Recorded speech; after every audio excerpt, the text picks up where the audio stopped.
Hello दोस्तों, मैं अमरेंद्र कुमार सिंह अपने यूट्यूब चैनल पे आपका स्वागत करता हूँ। एसआई चैप्टर को हम लोग आगे बढ़ाते हैं। तो पिछले वीडियो में हमने अलग अलग तरह के वीडियोस को देखा था। इसमें देखते हैं, उससे थोड़े टफ क्वेश्चंस देखते हैं और उसके आसान तरीके देखते हैं कि उसको हम कैसे बना सकते हैं। ओके, देखिए पहला सवाल क्या कह रहा है। पहला सवाल कहता है, यदि साधारण ब्याज किसी धन पर 3 वर्षों के लिए 12.5% वार्षिक के हिसाब से अपने मूलधन से 3500 रुपया कम है तो मूलधन ज्ञात करें। देखिए क्या कह रहा है, यदि साधारण ब्याज किसी धन पर 3 वर्षों के लिए 12.5% के हिसाब से अपने मूलधन से क्या है 3500 रुपया कम है। तो देखिए बनाने का इसका पहले शॉर्टकट ट्रिक देखते हैं। देखिए पहला ट्रिक क्या है। सबसे पहले हम देखेंगे कि रेट का मान क्या है। रेट का मान यहाँ पे क्या है, हमारा 12.5% है। तो पहले 12.5% को यहाँ पे लिख देंगे। टाइम का मान देखेंगे तो टाइम का मान क्या दिया हुआ है, टाइम का मान दिया हुआ है 3 साल दिया हुआ है। अब 12.5% को हम चेंज करेंगे तो क्या हो जाएगा, 125/100 गुने 10 हो जाएगा। और ये क्या हो जाएगा, ये हो जाएगा 1/8। देखिए तो मैंने पिछले वीडियो में आपको बताया था कि कैसे लॉन्ग प्रोसेस से बनाते हैं, मतलब तरीके से कैसे मैथ बनाते हैं। लेकिन इस वीडियो में मैं आपको ट्रिक्स बताऊंगा और आसान से आसान तरीका बताऊंगा कि हम उस मैथ को कैसे बना सकते हैं। जैसे देखिए, ये आपका हो गया, ये आपका कट करने के बाद कितना आ रहा है, 1/8 आ रहा है। ठीक है, तो हम मान लेते हैं कि ये जो ऊपर वाला है ये हमारा क्या है, ये हमारा है ब्याज, और ये नीचे वाला है ये हमारा क्या है, प्रिंसिपल अमाउंट। ठीक है, ये क्या है ऊपर वाला ब्याज और ये क्या है नीचे वाला प्रिंसिपल अमाउंट। ठीक है, तो देखिए ये जो ब्याज है ये तो 1 साल के लिए है। तो हमारा सवाल में क्या दिया हुआ है, 3 साल दिया हुआ है। ठीक है, सवाल में क्या दिया हुआ है, 3 साल। तो 3 साल से गुना करेंगे तो 1 में 3 से गुना करेंगे तो कितना हो जाएगा, 3 हो जाएगा। और मूलधन हमारा कितना है, 8 है। अब देखिए 8 में से 3 हम घटाएंगे तो दोनों का अंतर कितना आ रहा है, 5 आ रहा है। कितना आ रहा है, 5। तो हम देखेंगे कि अंतर यहाँ पे 5 है। और यहाँ पे देखेंगे तो ये जो आपका ब्याज है ये मूलधन से कितना कम है, 3500 रुपया कम है। ओके, तो यानी कि ये जो 5 होगा हमारा किसके बराबर हो जाएगा, 3500 के बराबर हो जाएगा। ओके, तो देखिए देखते हैं, तो हम एक एक नियम से बनाएंगे। ठीक है, तो एक एक नियम में देखेंगे कि यदि अगर हमारा मूलधन क्या है, यदि अगर हमारा ब्याज है तो मूलधन कितना है, 3500 है।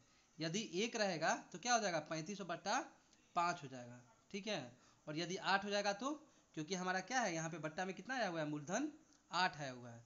तो मूलधन 8 से क्या करेंगे, हम गुना कर देंगे। तो 3500/5 और गुने क्या हो जाएगा 8, यानी सीधे आंसर क्या हो गया आपका, 5600 रुपया आंसर हो गया। देखिए कितना आसान तरीका है। पहले रेशियो को आप चेंज कर दीजिए। पहले आप जो भी आपका रेट है उसको रेशियो में चेंज कर दीजिए। ऊपर वाले को ऊपर वाला आपका एसआई हो जाएगा और नीचे वाला आपका क्या हो जाएगा, प्रिंसिपल अमाउंट हो जाएगा।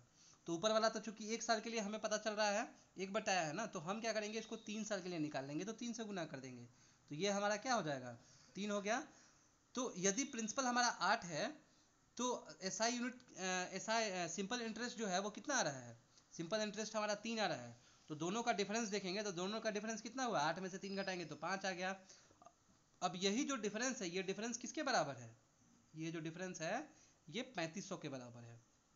तो यहाँ पे देखेंगे यदि डिफरेंस 5 है तो ये वैल्यू किसके बराबर है, 3500 के बराबर है। यदि 1 रहता तो 3500/5 हो जाएगा।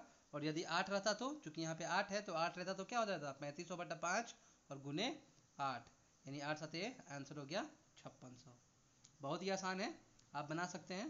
ठीक है, एक बार आप पहले इसको, जो भी आपका कन्वेंशनल तरीका है या पहले जैसे हम बनाते थे पहले लंबे प्रोसेस से, वैसे बनाने का कोशिश कीजिएगा। ठीक है, लेकिन फिर मैं आपको वो भी तरीका बता ही देता हूँ, क्योंकि पता है कि आप लोग आलसी हैं और बनाइएगा नहीं, क्योंकि कमेंट्स में तो आप लोग कमेंट करते नहीं हैं।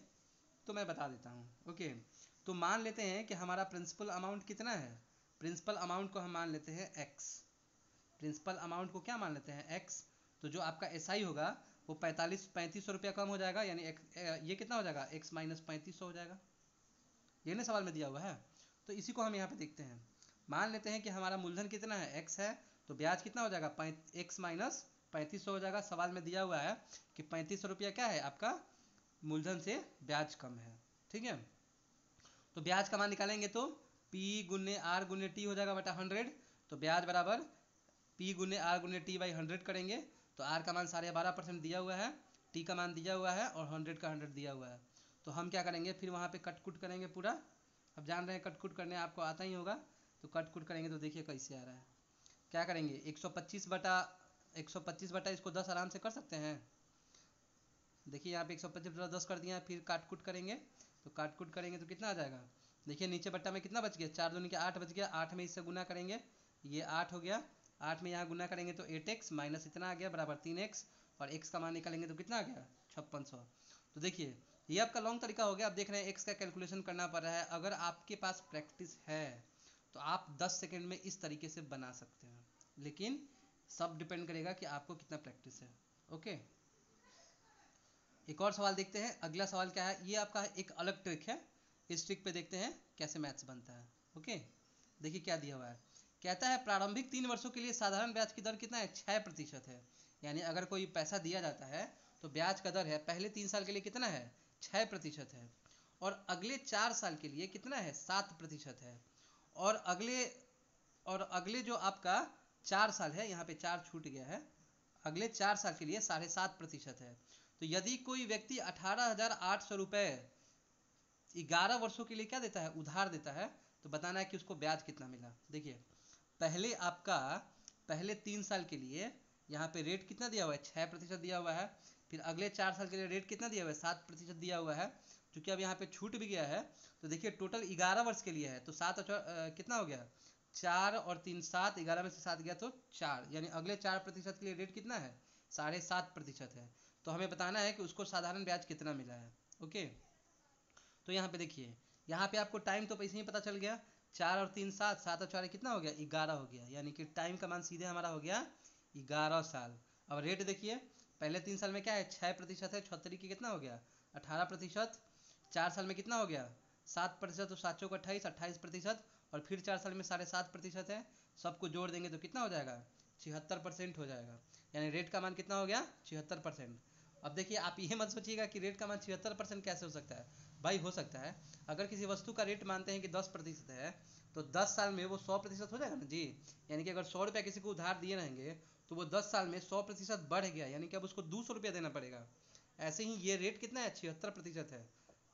बिल्कुल दिमाग से कन्फ्यूजन निकाल दीजिएगा। ओके, नेक्स्ट देखते हैं ब्याज। तो ब्याज निकाल सकते हैं। हमको क्या निकालना है, इसका 76% निकालना है। तो 76% निकालेंगे तो कैंसर कितना हो जाएगा, 14,288 रुपया ब्याज का माना जाएगा। यही हमारा आंसर हो जाएगा। ओके, नेक्स्ट एक और सवाल देखते हैं। देखिए एक व्यक्ति ने 3 बैंक ए बी और सी में 15%, 16% और 27% पर 80,000 रुपये एक निश्चित 80,000 रुपये एक निश्चित राशि का निवेश किया। बैंक ए में निवेश की राशि सी का 20% है। सी का कितना है, 20% है। यानी कि सी अगर 100 रुपया होगा तो ए कितना रुपया होगा, ए 20 रुपया होगा। ठीक है, 20% है। बैंक बी में निवेश की गई राशि निर्धारित करें यदि वह 2 साल में 36,400 रुपये कमाता है।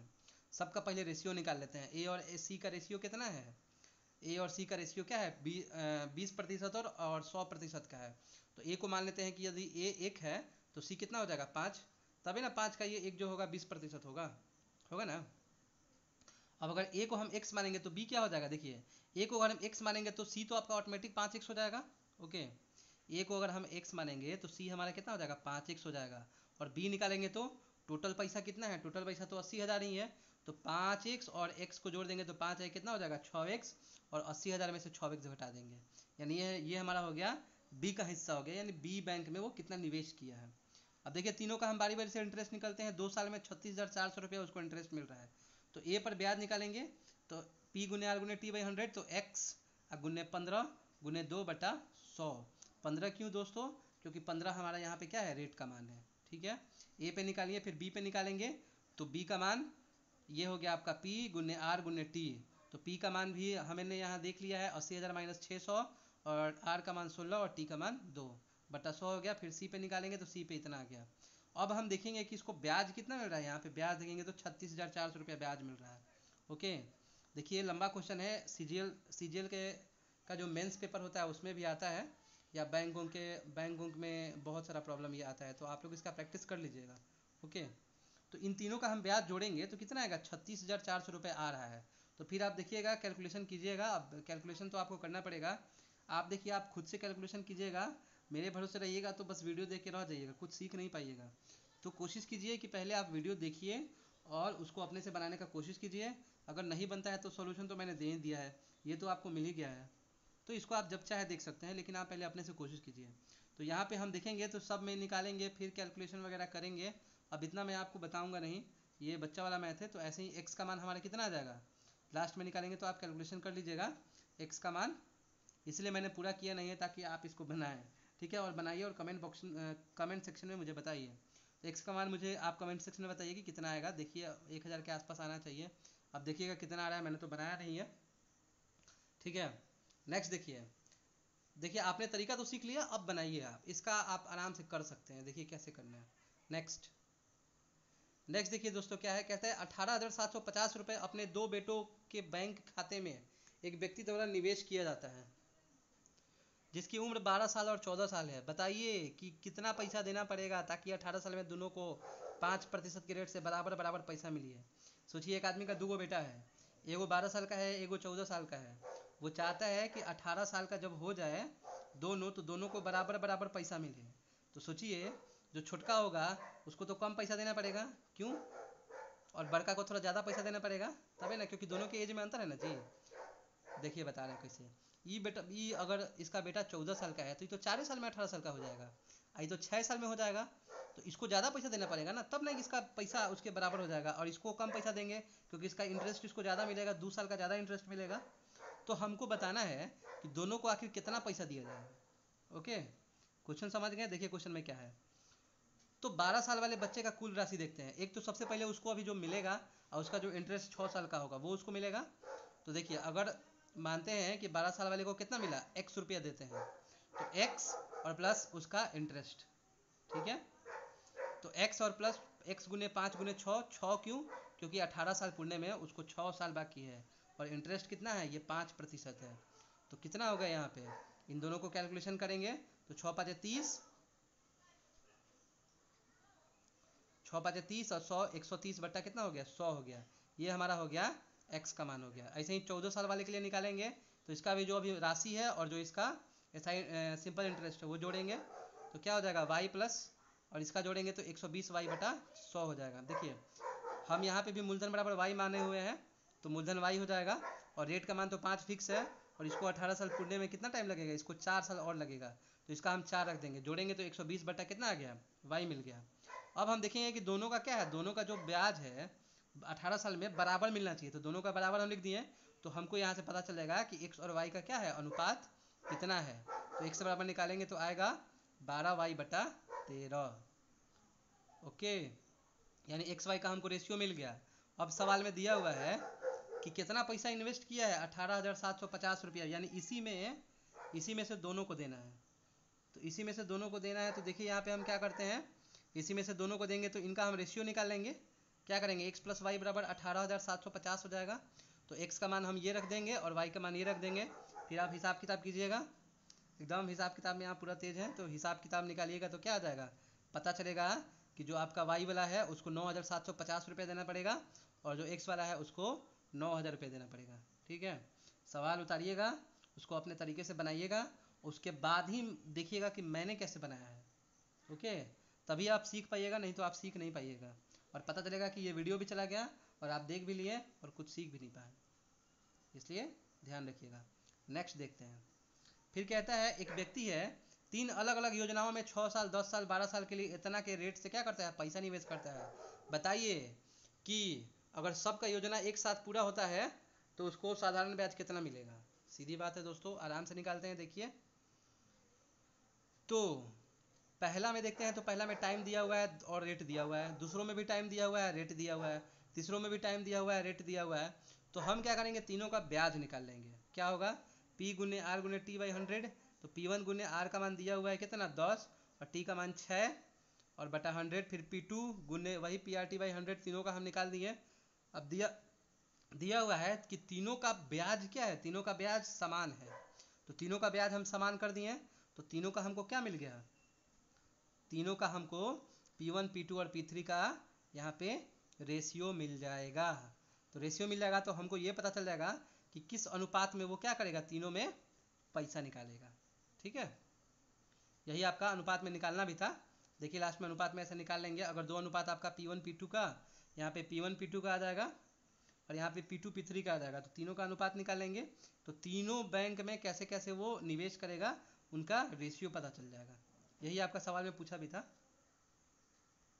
ठीक है दोस्तों, तो इसी के साथ ये वीडियो ख़त्म होता है। आप लोग अपने दोस्तों को लाइक कीजिए, दोस्तों को शेयर कीजिए और बताइए कमेंट सेक्शन में क्या दिक्कत आ रही है, क्यों वीडियोस वायरल नहीं हो रहे हैं। ठीक है, ठीक है, गुड डे।